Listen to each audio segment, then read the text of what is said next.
Hello, this is Alex Naronicki from the Millis Institute, and I'm speaking with Dr. Ben Myers from the Millis Institute. He's a guest lecturer for, I guess, for the this week's lecture on Blake. This is an area that Ben is, or Dr. Myers is, well versed and informed, and has an extensive book collection on this topic. So he's the person to generally approach if you have any further Blake questions. So I will just hand it over to him. So basically, Dr. Myers, what draws you to Blake? What do you see are the crucial or unique aspects of his work? What is the takeaway essence of Blake that you would like to summarize for our students? Thanks, Alex. Yes, I love Blake. I'm quite obsessed with William Blake, with his illustrations, probably even more than his poetry. But of course, the two are very closely linked together. He didn't really write poetry in the conventional way. He tended to create works of art that involve both visual and poetic elements to them. Especially through copper engraving. And it's worth looking at life-size reproductions of some of these tiny, intricate copper engraving books where he created the text, but the text is also sprouting leaves and turning into serpents and different things like this. The thing, if I had to single out the one thing that to me is most important about Blake, it's the unique quality of his vision. When you're reading Blake's poetry or when you're looking at his illustrations, it's important to know what you're getting into, to know what to look for. If you take a poem like The Tiger, for example, probably his best known poem, Tiger, tiger, burning bright in the forests of the night, what immortal hand or eye could frame thy fearful symmetry?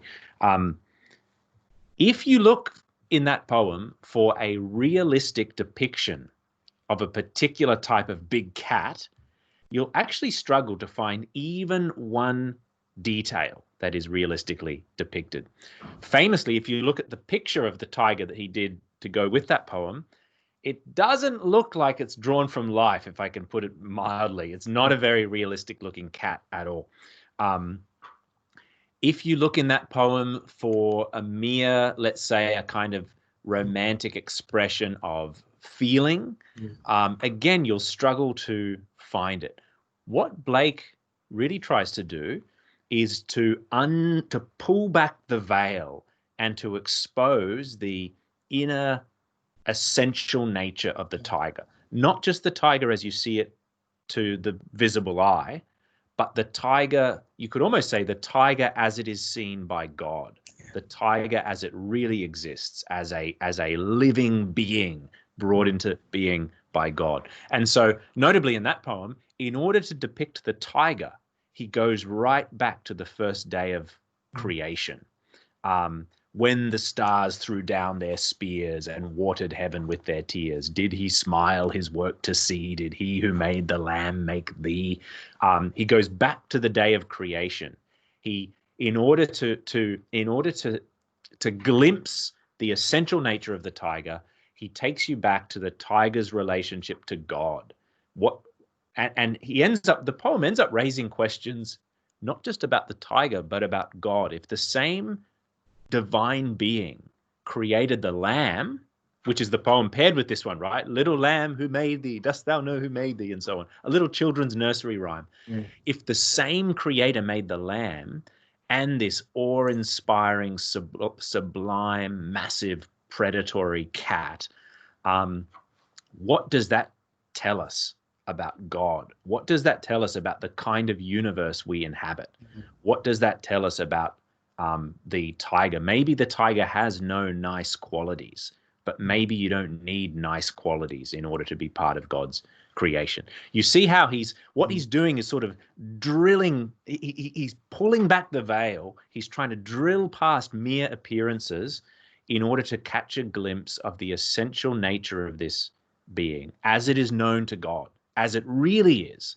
And this kind of spiritual vision is everywhere in Blake. He said in one text that I don't look with my bodily eye, I look through it. Yes, I see the physical cat, but that's not what interests me. It's what's beyond that. I want to look through the mere bodily. And so Blake is one of the great poets of spiritual vision, of spiritual perception.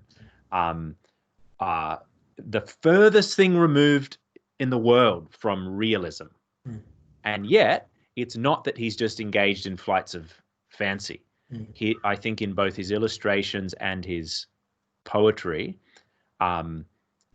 what he's after is scrupulous accuracy. But it's not anatomical accuracy. It's spiritual accuracy. It's essential accuracy. It's accuracy in the depiction of what things really are in their deepest inner selves. And at the same time, you mentioned his depiction of the tiger as being almost a childlike drawing. But at the same time, he was a highly accomplished sketcher. His training in etching and meant that he could depict highly realistic images if he wanted to, and he had created some really realistic etches in the past as well. So it was kind of a deliberate effort on his behalf to create these almost childlike or almost sort of anti-realistic sort of images. That it wasn't because of a lack of technique or a lack of capacity. He was quite an accomplished drawer. So this was an intention on his behalf to render the tiger in that particular fashion. Absolutely. If there's any doubt about this, you should see that. So Blake was a classicist. He was, in his art, I'm talking about, in his visual art, he despised and looked down from a lofty height on all of the artistic fads and fashions of his day. And he was obsessed with the art of the ancient Greeks and Romans, with especially what he prized most was the precision, the use of a clear, precise line to delineate form, and the use of particular types of paints where different colors and different textures sort of blur together, that had become quite popular in his time. He studied in art school. He learned these things and just utterly hated them. He wanted to recover a sense of the accuracy and precision of classical art. And anyway, if there's any doubt about his mastery of this, you should look at some of the and you can do this just by Googling William Blake horses. Look at some of the incredible, just like the ancient Romans loved depicting horses. Blake depicts with what we might call realism. It's not actually realistic, though. He's not depicting every bristle, but it's a very classical depiction of the noble power and energy of the horse. If you look at how he can do that, he clearly could have drawn a more convincing, lifelike tiger if he wanted to. But when you look at all the illustrations for that collection, the Songs of Innocence and Experience, these poems and illustrations are deeply concerned with the created world, but again, not with a realistic look at the use of vines and plants and leaves. They will become intertwined at times with the human body itself. That's a representation of something true about human nature and our relationship to the world. It's a truth that you can't perceive, though, with the naked eye. It's a truth that requires spiritual vision, to see myself intertwined with the whole texture of creation, to see the tiger alongside the lamb as part of the creative work of God. This requires inner perception. Blake was a true artist. You know, he saw everything with his own very particular vision. And also for the students who are also taking the philosophy of science course at the Millis Institute, it's interesting to compare the kind of Blake was also reacting against the Newtonian mechanistic view of the universe as well. So there are important implications for Blake's poetry and paintings for philosophy of science as well, that he was arguing against a kind of what's now almost a redundant mechanistic clockwork view of the cosmos. He was against machines generally, the role of the machine in the Industrial Revolution that turns everything into a commodity, that eventually commodifies the workers, turns the workers into a machine, into a robot.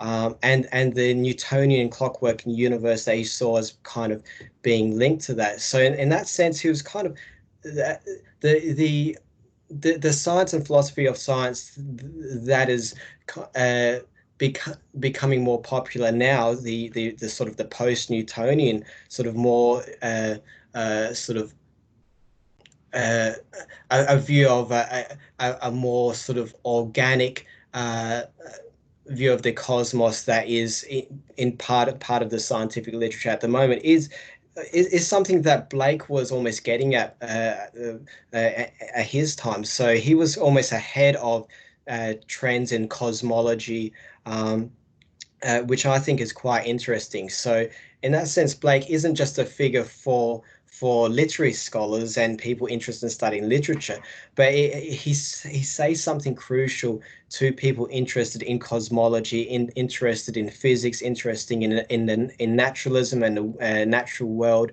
um, more broadly. So yeah. Absolutely, and for history and the history of Western societies, he's a key figure in some ways, because he's right there living in London, watching within the course of his own life as the industrialization of London is taking place, um, and he is observing. He one of the things that's endearing to me about Blake is he's such a ruthless critic of pretty much everything. He has his own unique spiritual vision.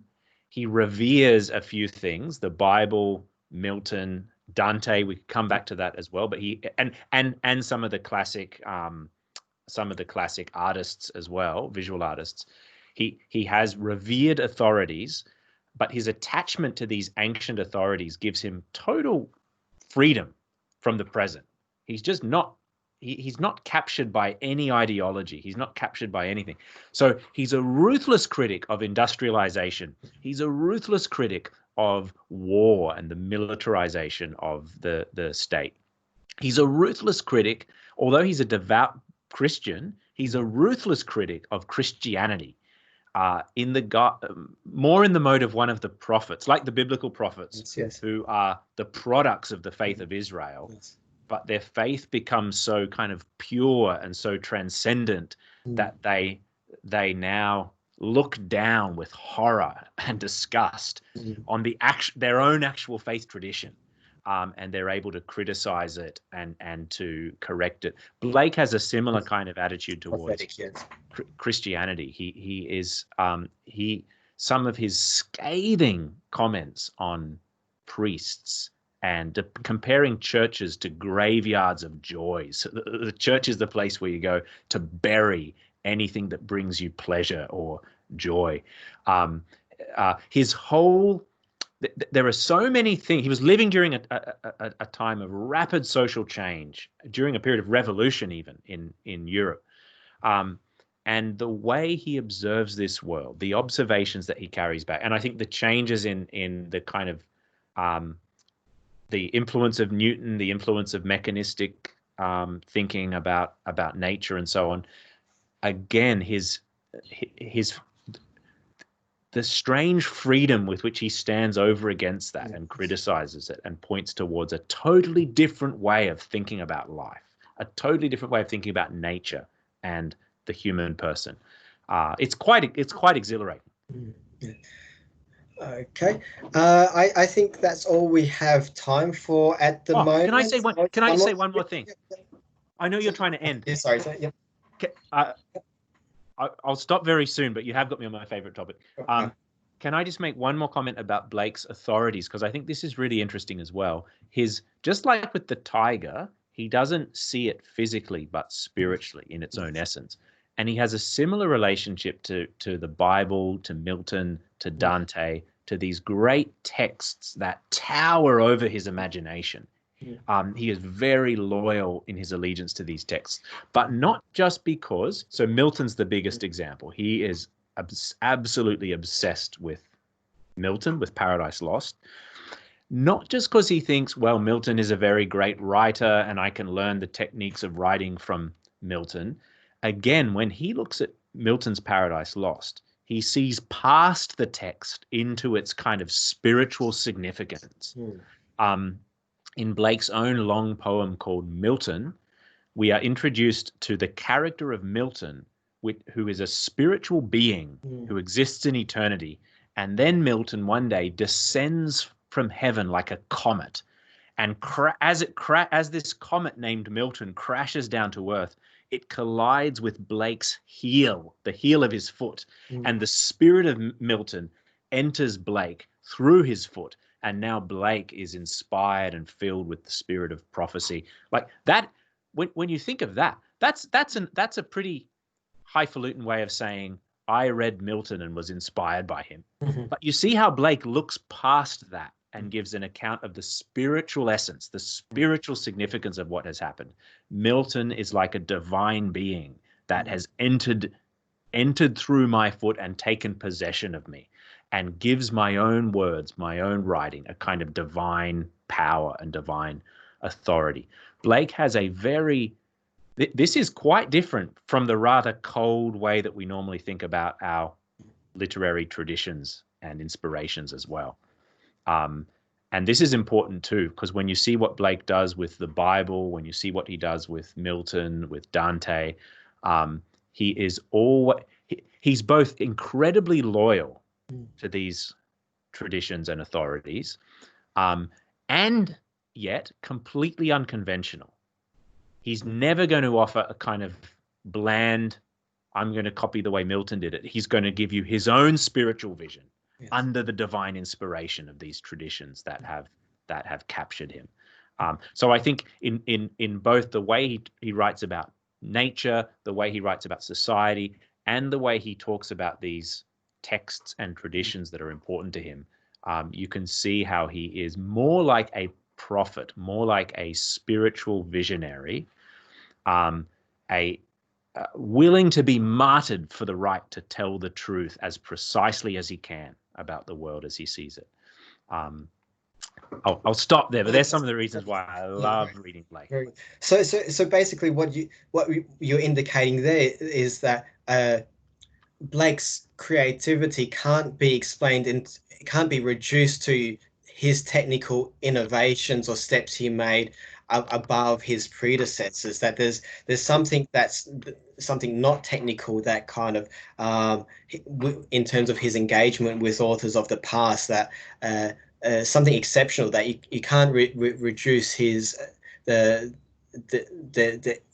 interesting aspects of Blake's work to simple trial and error technical developments, or moving beyond the poetry of previous generations. There's something complete, almost not irrational, but something that is not reducible to sort of technical examination of, say, the structure of the stanzas and the rhyme scheme and everything like that. I think that stuff is less important with Blake than it is with nearly any other poet. In some ways he's not a technically good writer. This is what's interesting. He's a great poet. He can't spell very well. There's a very noticeable lack of polish in his poetry.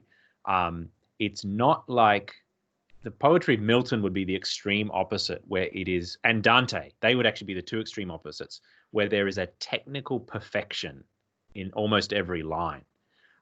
There's one line in the whole of Paradise Lost, like 12,000 lines or something. There's one line that doesn't have perfect iambic pentameter. Oh, okay. And you know what that means? We know that line's actually a printing error, and we can correct it because Milton gets every line perfect. Blake is a different type of creative thinker.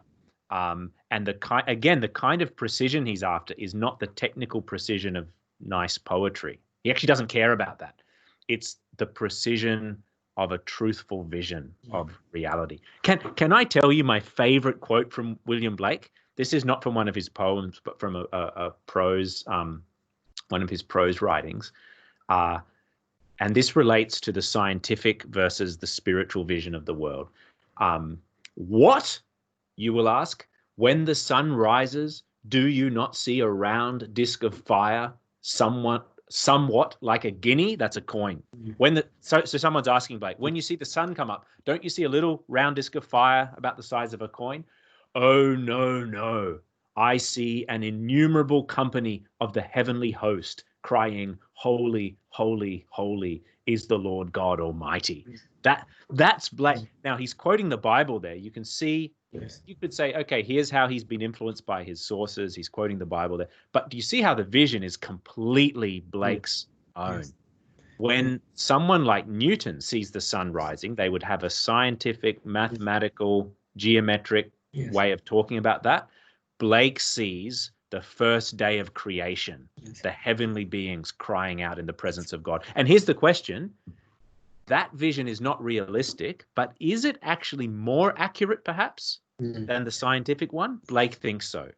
So he's trying to re-enchant the natural world. And it's interesting the way you mentioned that, the way he speaks about Milton, because that was the way many people were speaking about Newton and Darwin at the same time. They were holding up Newton as being a prophetic sort of figure, so it's kind of like he's almost pointing to another tradition here. This is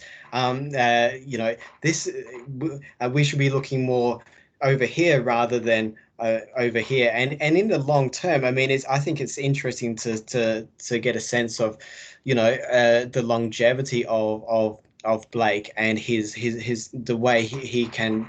We constantly come back to him, and he was almost, at that time, he was writing for future audiences. He realized that the audience of his time, well, he didn't have an audience at that time. He wasn't popular. That he was writing for future generations, kind of thing. So I think that's that's an interesting little point. Yeah. If anyone's interested, by the way, you should look up Blake. Blake was very interested in Newton. He drew Newton, and in an interesting way, he agrees with the kind of view that Newton is this prophetic figure. But in Blake's complicated theology, Newton is a representative of the evil God, not of the good one. We won't get into Blake's theology here, but he had a way of saying, yes, this is what Newton's doing is significant. This is a manifestation of the demonic bad God who wants to subjugate us and make us all, put us all in little uniforms and make us march in rows. The true and living God of the good God, the God revealed in Jesus, is the one who wants to free us, to individuate us, to make each of us completely different from anybody else, to make each of us not into a technologist or a factory worker, but into an artist. So these tensions between like science versus creativity, between uniformity and individuality. Newton was a focal point for Blake's own reflections on some of this. So I have a feeling that our students would want you to speak a bit more about Blake's theology. Perhaps we will have to make another video down the track on that. So we'll keep that in mind for a future video if you find a bit more time down the track. I think it's all I'll say is I think it's an unfathomably deep abyss. Yeah. Like everything else with Blake, even his theology ends up being completely his own thing, and it's very hard to penetrate down into its depths. But he was a very, very unconventional Christian. I'll have to leave it at. Okay, that'll be a topic for the next video. Okay. Thanks for that, Dr. Myers from the Millis Institute, and I'll leave it there, and thank you. Thanks. Okay.